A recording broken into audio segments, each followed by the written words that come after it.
Hi, this is Martin Kove, and this is John Kreese. Catch me on the next episode of the Martial Arts Experience.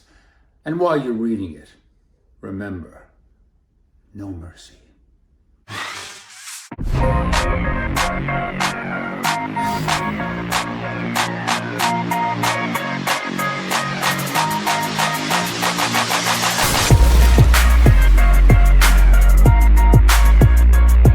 And I am so happy to bring all of our viewers today an amazing, amazing actor, legend, icon. And I got to tell you, I'm glad we were able to make this happen because obviously things, happen in life.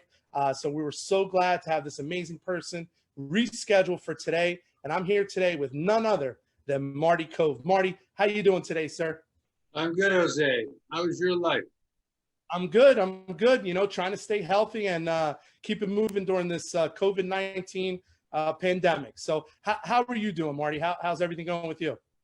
Well, I have to look at this, COVID-19 as a silver lining there. We have to spend more time literally working out in this little private gym we go to and, being very studious with that, and family, spending a lot of time with family. I get a chance where before I was running around doing things regarding business and all. And now I get a chance to see my 3-year-old, grandson and watch him do, katas up and down the living room with a katana doing all his stuff. I mean, it's very funny. And he's adept, as my daughter was, his mother. She used to run up and down the house and she would do these katas that everybody believed were real, because she looked so good to him. She was 5. Wow. And they were nonsense. They were all nonsense. But she would do these katas and just come, and it was hysterical. Now her son does the same thing, but he has a sword. He has a katana and he's playing with a plastic, daito, and it's great. That's awesome. That's awesome. So Marty, you're back. And I don't want to say back, but Cobra Kai truly never dies. I mean, unbelievable. Congratulations on all the success. And let's jump in. Let's talk about the Cobra Kai series that has just astronomically done well. Congratulations on Netflix. I mean, that's a huge move. So tell us a little bit about that, obviously moving from one platform to the next. Well, with YouTube let the writers do what they like. And, no interference creatively, and that was much appreciated. But they had, 20 million viewers. Netflix has 193 million viewers. And if you say there's 3 or 4 people in that family, each family, you're having 400 million people watching. And it was interesting because, the show was always well written, and the show was always devoted to the characters, truly to the characters. And once it now is on Netflix, because of the volume of people, it seems to be a lot bigger, season 1 and 2, a lot more appreciated because everybody's seeing it. And like in the film business, if you don't have a good distribution deal, it doesn't matter what your film is like. You know that as well as I do. We've worked, together. And if you don't have a good deal and get the movie out there, it doesn't matter whether you're doing The Searchers, The Wild Bunch, or Star Wars. It just, you've got to have a good publicity campaign, good distribution arm, and then everybody will see your work. So everybody sees our work now, and that's why I believe it's so popular. And I'm glad because, we've been doing, Ralph, Billy, and I have been doing autograph shows and all that, and we have a good relationship together. But now, when Billy and I get on screen, it's like the history since 1984, the history behind what Kreese and Johnny Lawrence come from. Right. It's very exciting. Very exciting. Right. So I got to ask. Same with Ralph. Same with Ralph. I do scenes with Ralph, and Ralph and I don't act together much, since the movie. And right. It's very exciting because we both, it's all, consummate actors. So you gotta work for it. You can't just let the scenes go. You can't just telephone them in because you're always being watched by an infinite amount of people. Right. Now, Marty, the way that you gel, and I'm glad you said the date, 1984, in case a lot of people didn't, remember the year. Um, I mean, what was it like for you and Billy to get back? I mean, did you gel automatically? Was it like family reuniting, or did it take a little bit of time? Because you guys are seamless on camera, seamless. It's Oh, just like family. You know what I mean? You watch it and you're like, wow. well, Billy and I, it just clicked. That scene, when they came to me and they said, we want you to be in episode 10, season 1, and you're going to set up season 2. And they were so persuasive, the writers, John Hurwitz and Josh Heald and Hayden Schlossberg. And they were very, very, very much into our characters. And it was like their Star Wars, or if you and I liked Enter the Dragon or whatever, Throne of Blood or Seven Samurai. This was their gig, and they knew all about us. And I bought what they said. And I, of course, said, why can't I come in on episode 6 instead of 10? And they said, well, because you're going to set up season 2. And everything they've said in retrospect has happened. And they're very wise and intelligent. Plus, they're fun. They're fun to work for. And they're very articulate. They're dark and articulate. It's good. So, in reference to Billy and I have been friends for a long time, trying to dream up a new kind of Karate Kid. Always trying to create it. People come to you and they've got a great script. It's a buddy movie. It combines Butch Cassidy and Karate Kid. And it never is. It's never as good as either one of them, but they want you to do it. So that's the intro you get. Right. So when Billy and I hit the screen, it was just magic. And it was all the history, because we've been friends, but the history of the characters just came together in that dojo. The real story's only just begun, smoking that cigar.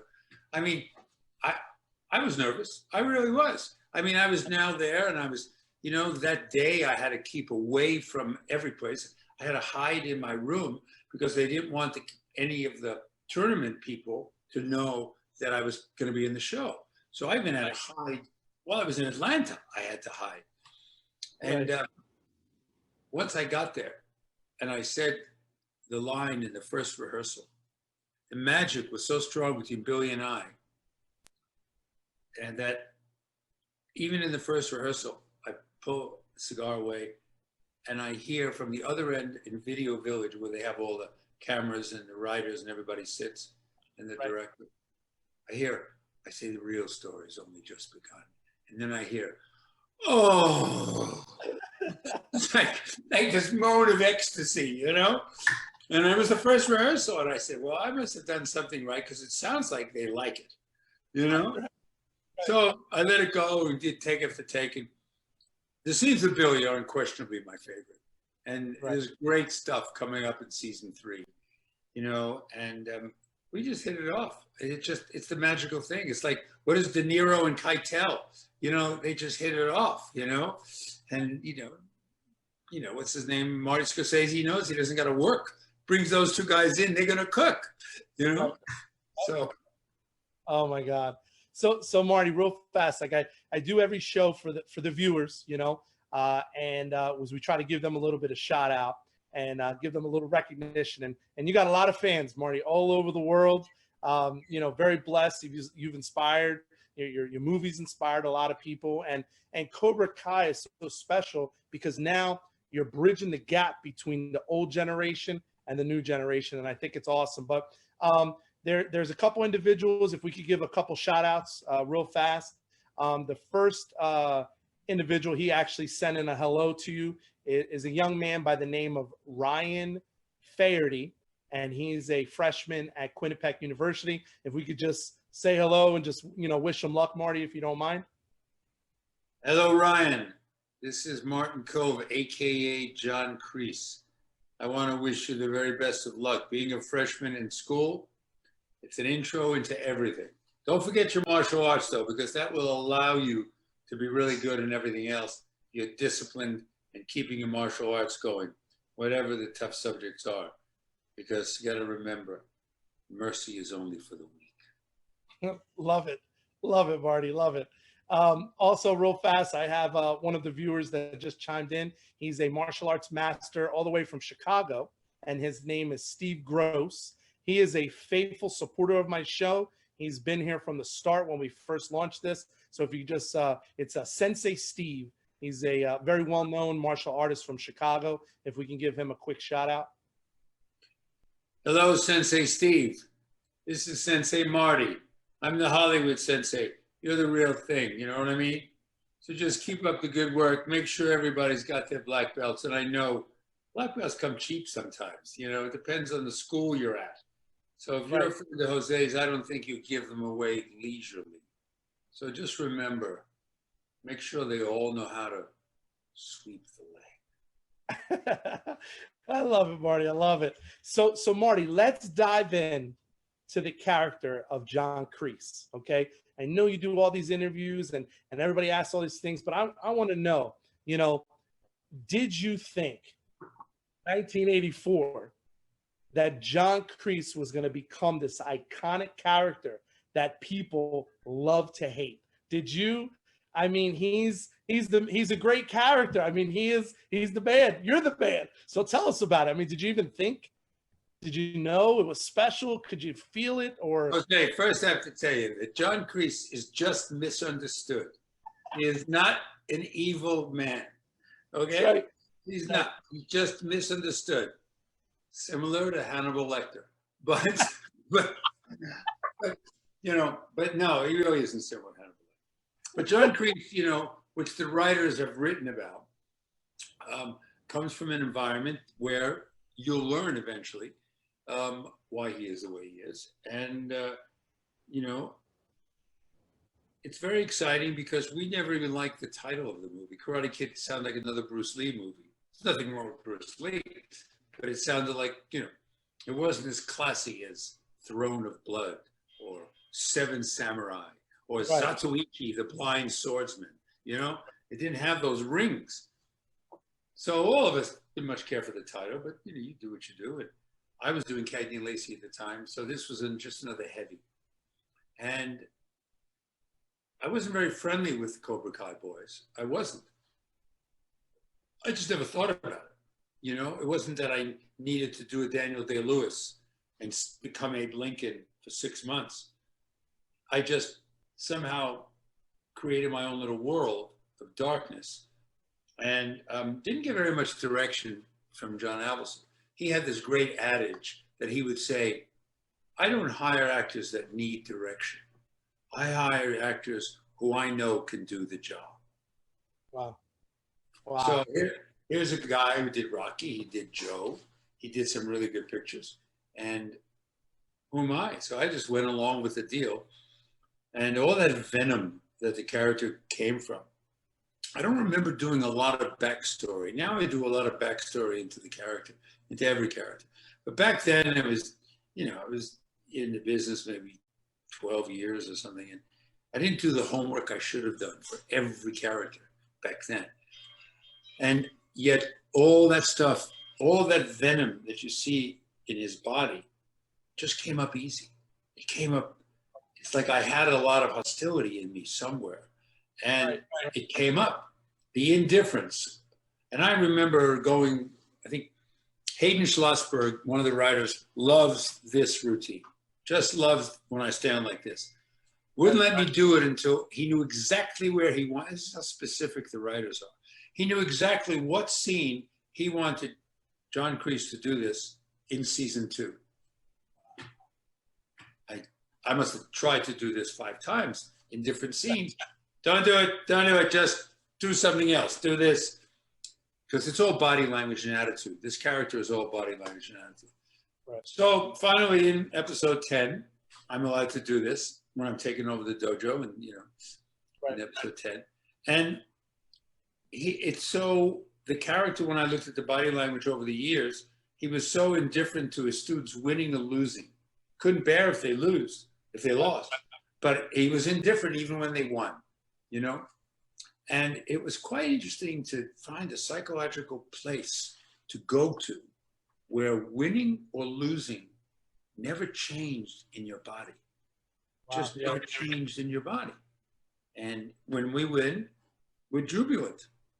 When we lose, we're, oh, God, you move, you think, you're different, your vernacular changes. But if you watch this movie, this guy he's stoic. And it was quite interesting. My wife, Vivian, at the time, saw the movie, and I was on location doing something else in Eugene, Oregon, doing a picture with Brian Keefe or something. And I said, how was the movie? And she said, oh, the movie was great, because I didn't make the premiere. And I said, well, how was I? She went down 2 octaves, and she said, you're okay. So I never even knew until I saw the movie months later. I didn't know how effective this guy was, and I didn't know how memorable this movie was until one day I was at Chiller Theater at an autograph show, and all these characters came up to me with a shirt of Sweep the Leg in my face, saying all the lines, you know, sweep the leg, this and that. And I was there with the cast of Last House on the Left, a movie I did 15 years ago. Nobody was going over to their part of the table. They were all coming over to me. And thank God I brought some 8x10 pictures to give away, you know, from Karate Kid. So it's all kind of a surprise, and nobody expected these elements to mesh. Right. You know, Marty, and for the viewers, I'm very blessed to have, you know, a relationship with you. And you know, over the years, we've spoken and done some things together. You told me a story one time about the Karate Kid 3 story and why Terry was introduced and some things. I would love for you to tell the viewers, if you can, you know, what was the focus originally for Karate Kid 3 and kind of, you know, where it went, because I think it's a topic. Well, initially, I had done a TV show called Hard Time on Planet Earth. Hard Time on Planet Earth was for Disney and CBS. It was a story of an alien comes down to Earth, has to do good deeds, and go back up. He was a revolutionary. And it was never going to conflict with Karate Kid 3, because I was told Karate Kid 3, make yourself available October of 1988, 89, something like that. And then 88. And then all of a sudden there was a writer's strike and everything got pushed. And all of a sudden now we were moving into December, January. And I said, uh-oh. My agent said, don't worry about it. I'll get you out. I'll get you out of the series. Don't worry. Right. Well, he couldn't get me out of the series. The movie went, and I was to have a sting operation. And Robert came and told me, this is your vehicle. You know, you make a lot of money. You'll be the star of this Karate Kid 3. And I couldn't do it. Couldn't physically do it. I remember getting on the phone with Jeff Katzenberg, who head up Disney. And he would say to me, and in the room, I had the head of business affairs at Columbia, I had Jerry Weintraub, I had John Avildsen, I had the AD, and they were all wishing they could make this work. But I'm too important in the script. So I call up Disney and he says, Marty, I love you in those movies, but you're the only star I've got in this show. And I've got an air date in March. So we've got to start in January. And that's when they had to start this. So they went out, they rewrote the script. They got Terry Silver to put me on vacation. And he's a good friend. And Terry Silver puts John Kreese on vacation. And then I show up at the end. I could only shoot on weekends. Wow. And I cried. I was reading other actors in my car. I would go to my car and John Kreese would cry because I felt that I let down all my friends. Avildsen, you know, because no one believed me. They thought, well, you knew you were going to do this movie, you knew you were going to do this series, but it wasn't the truth. And my agent never got me out, so I was so emotional about it because I knew how much it meant to everybody. Ultimately, you know, the movie was a decent movie, and you know, I had a good time coming in on weekends. But Marty, that movie, in essence, the original plot was supposed to be really about you, right? Yeah. There was no Terry Silver. Everything he did in that movie, John Kreese did. The sting operation, training Ralph, training Sean Kanan, the bad boy. That was all me. That was all to be John Kreese. And it was finessed and written very well. I still kept the original script. Kamen, if it wasn't Rick Kamen, to be perfectly honest, it wasn't Rick Kamen, these movies, even though he thinks it's all based on Pat Morita and Ralph Macchio's chemistry, it's all based, from my point of view, on the writing. Just like Cobra Kai is based on the writing. And if you don't have good writing and good characters out there, wax on, wax off your ass. That's going to make a bit of difference. You know what I mean? You know, Marty, you've always been very vocal on supporting and really, you know, commending the writers. Every time I've talked to you and other thing, you know, other videos and interviews I've seen, you're very, very pleased with the writers and the direction of everything, correct? Yeah, pretty much. You know, I mean, I'd like to go off and play Cary Grant one day, but, you know, John Kreese is, people either love to hate him or hate to love him. It all depends on how dark your personality is, you know? Right. But you know, we've got very perceptive writers. They not only write, you know, now for season 4 when they get picked up, but they write what's interesting, right? What character studies would have happened in real life, you know. Right. So you're blessed with that. You're blessed because you could have, God knows, I've done 5 TV series, and you know, you're not blessed with the written word. I've done so many movies where I was arrogant enough to think that I could improve the script by giving a really good performance, right? I was arrogant enough to think that, and you never can. If the script is not there, if the word is not on the page, and it's not really a good word on a good page of dialogue, it's not going to work. Right. You could have Olivier doing opposite me in a dojo, and if they don't write an interesting scene, useless.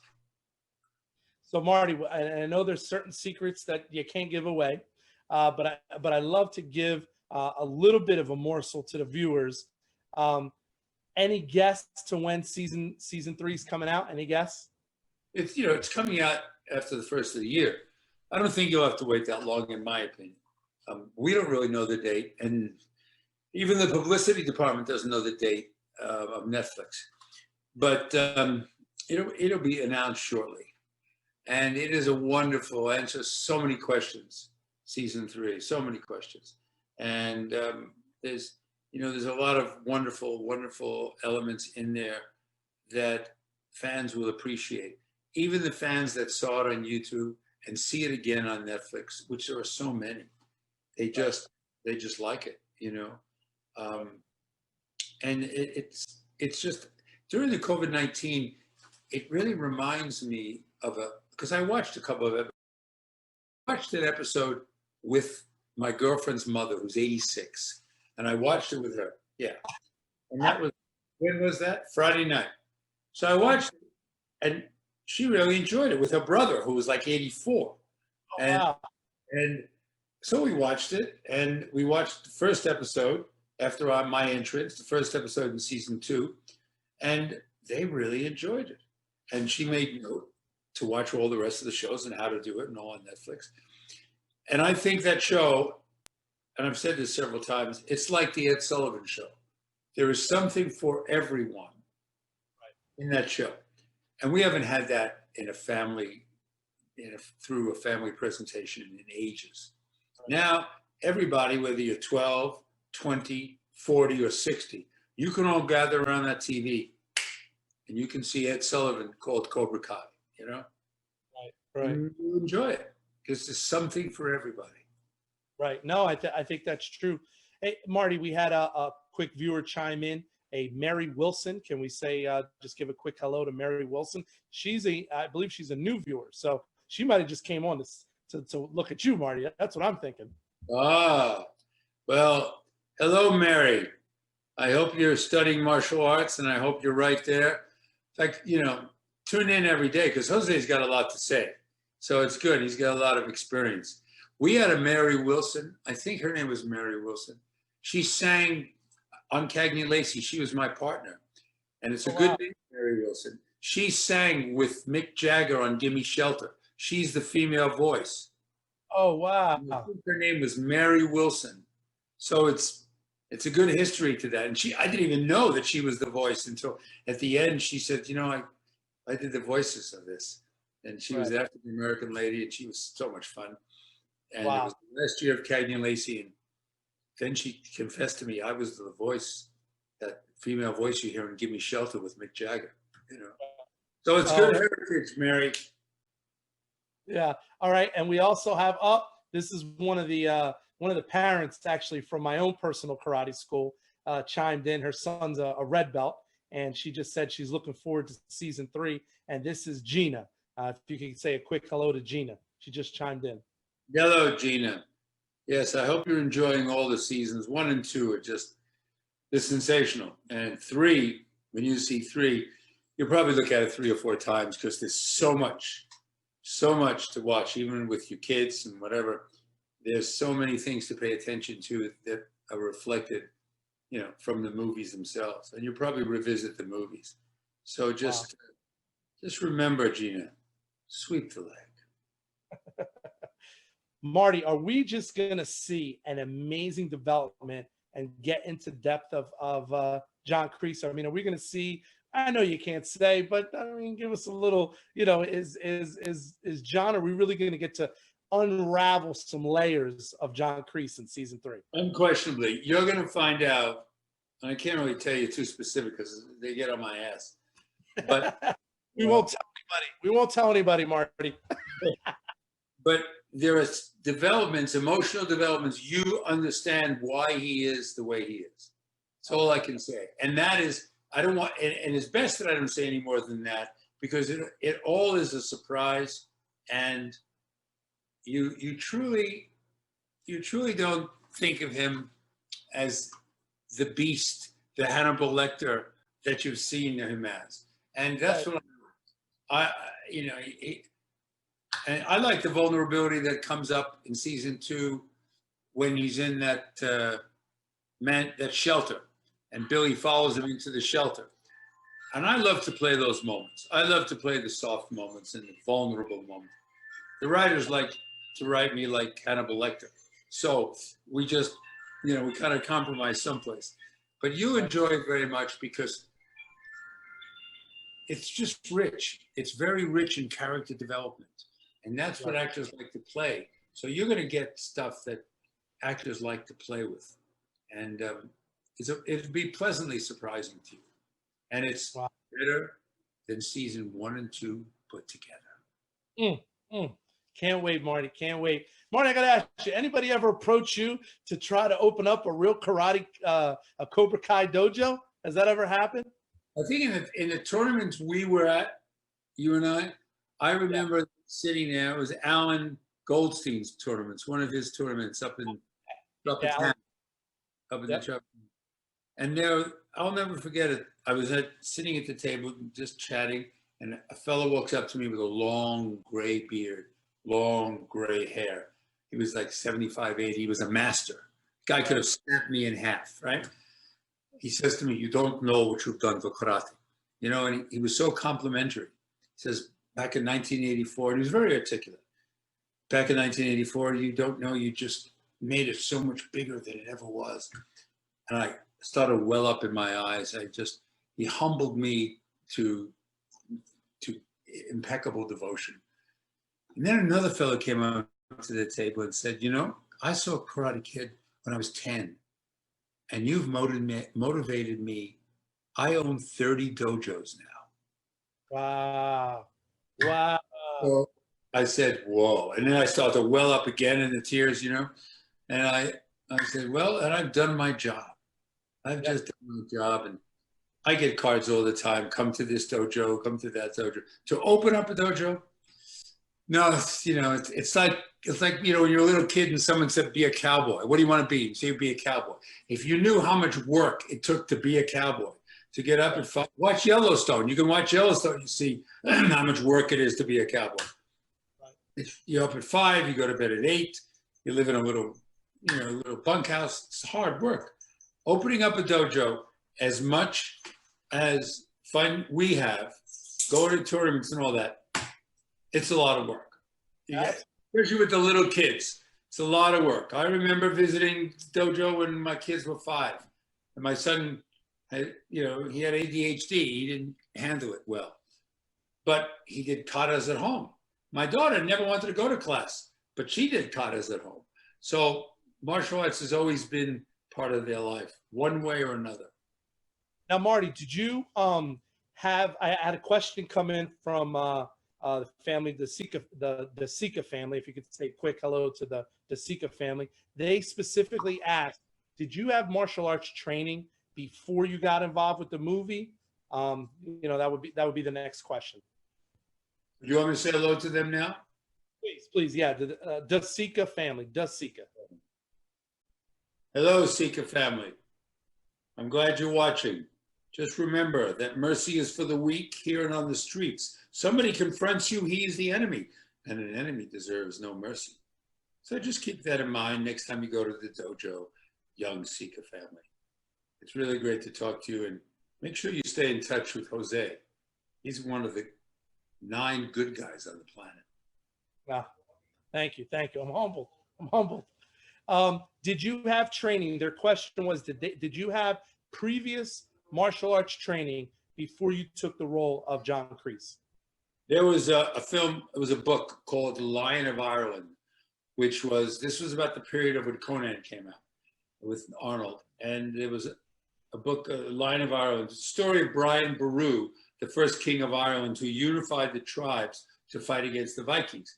And we were working out, my Shion Tak Kubota was his name, and we were all working out, learning karate, all the actors that were going to do this movie, learning karate as a foundation to kendo, because we were primarily working with plywood axes, about this high, 4 feet, 5 feet, with axes and daitos, and working out with some katanas, some bamboo fighting sticks, but primarily I was an axeman. I was the lead bad guy, the son of the Viking, the prince, and we learned a lot of moves, all kendo moves, all based on the foundation of karate, and it was taekwondo, and then the movie, the tax laws changed, and we couldn't make the movie in England, so a month later I got the Karate Kid audition, and the rest was history. But Pat Johnson, who was the referee with the red shirt in the movies, he ran with Chuck Norris in the 60s and 70s. And he was a brilliant martial artist. And he trained us all, Ralph and Billy separately. Ralph and Pat and Rita separately, Billy and the Cobra Kai separately, and myself. So we trained 2-3 hours a day for weeks. And that was the true, you got as good as a black belt because you were training in specific moves, Right. So that was the training then. But now for each time we go, I'll work out when I can. I work out 3 times a week, but when I can, I work with a instructor. Simon Ree was his name. Yeah, and absolutely. I work with him like 3 weeks before we leave to go to Atlanta. And then once we're there, we're working out with the stunt people on all the fights. And hopefully most of the fights get sort of scheduled to the end of the 10 episodes. So you can really practice and rehearse well enough to do a black belt job. Wow. Marty, I got another viewer, and we'll try to keep you a few more minutes now, is Jared Jones. Jared is a new young kickboxer on the scene. He's 1-0. Can you give him any advice as you say hello to him? His name is Jared Jones from New Jersey. Hello, Jared Jones. This is John Kreese. You only have one triumphant experience. I have confidence in you. Since you like Cobra Kai, you'll have, I would say, 10 to 12 in the next couple of months. Don't get a swelled head. If you get a swelled head, look at John Kreese and see what he does to everybody in the dojo. He treats them all the same, like they're nothing. But just make sure that you just sweep the leg, and remember, mercy is for the weak, and you go on to your 12th championship. I'll be there looking over your shoulder. Awesome. Listen, when John Kreese gives an endorsement, That's it. It's a stamp of approval. It's a stamp of approval. Marty, what else do you have coming down the line? I don't want to just talk about Cobra Kai professionally. I know you had mentioned you just wrapped up some other stuff. You know, give the viewers a little bit of insight to yourself and some awesome. I'm trying to resurrect the Western. It's a tough sell. I just did a movie called VFW, which is terrific.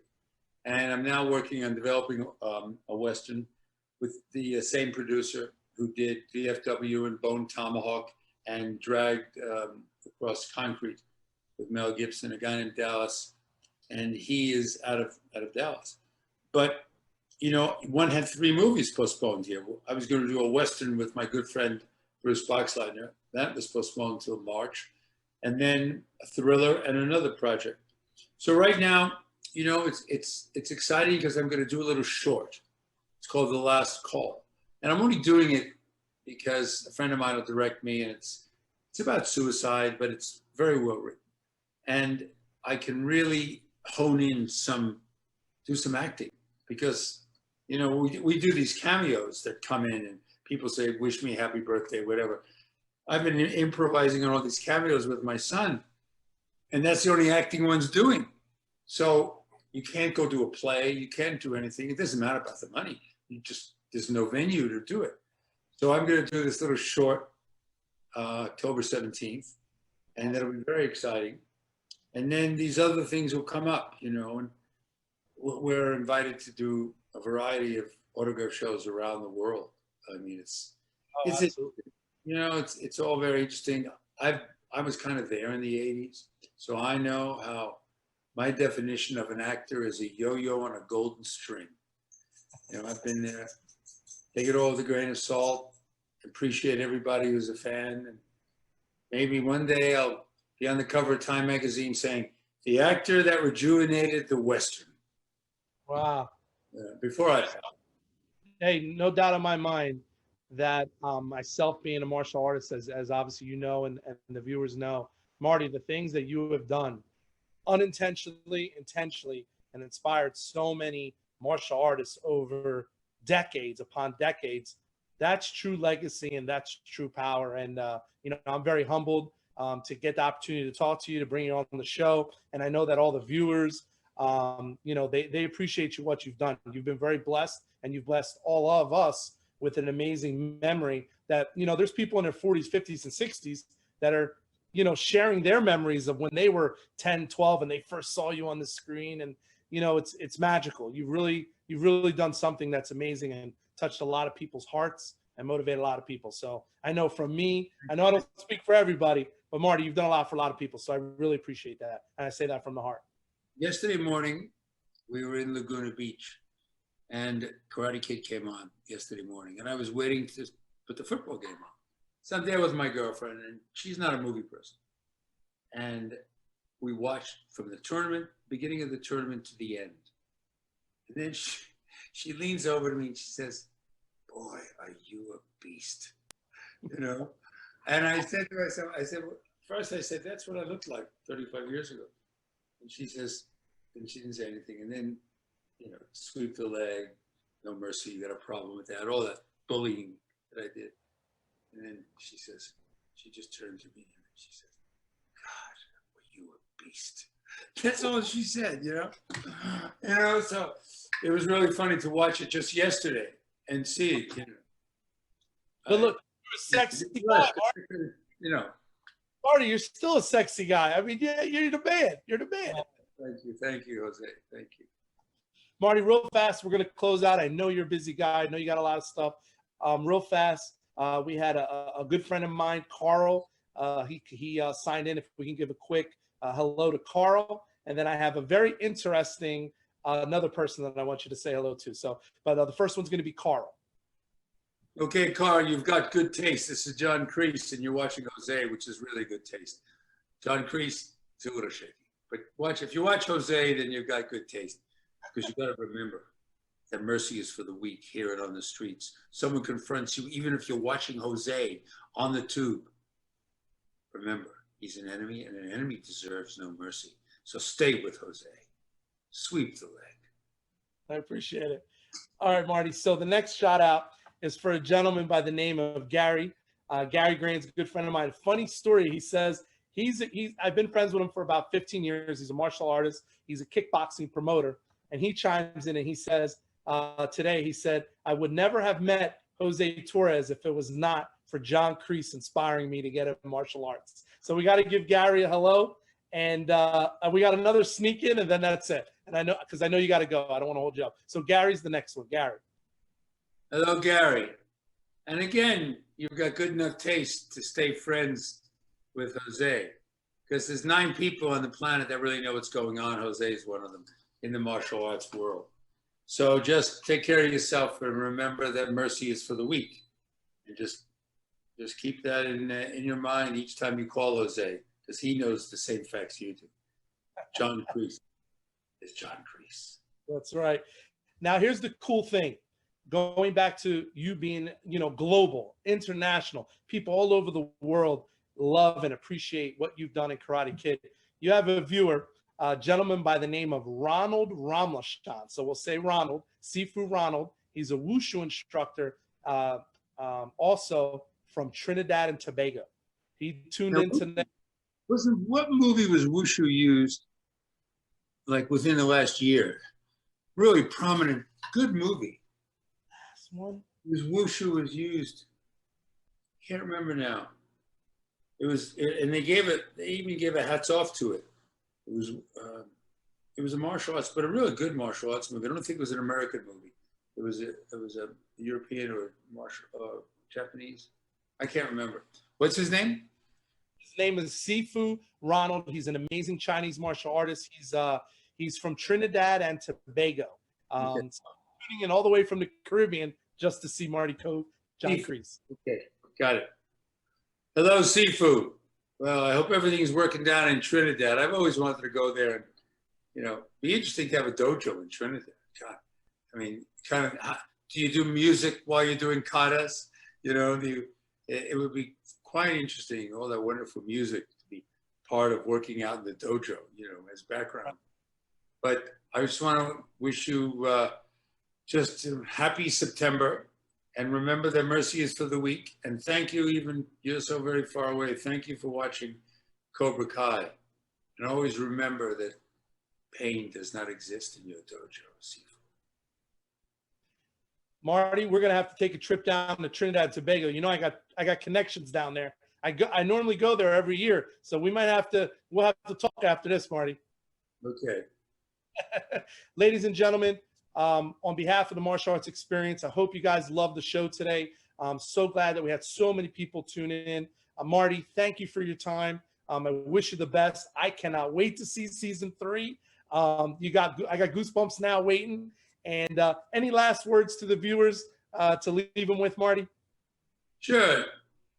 Mike Dillard, who, yep. You speak to him and send him my regards. I think he kind of runs Century Martial Arts, I think. Yes, yep. Yeah, that's a wonderful organization. They always send me great stuff. Everybody just keep watching Jose. He's one of the good guys. And always remember, no matter what you do, rock and roll is here to stay. And so is Cobra Kai.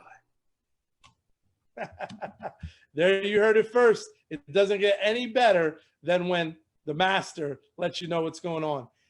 Martial Arts Experience viewers, thank you so much. Marty, God bless. So thankful that you came on the show tonight. Please tell your family I said hello, and I'm excited for season 3 to come along. Take care, guys. Have a great night.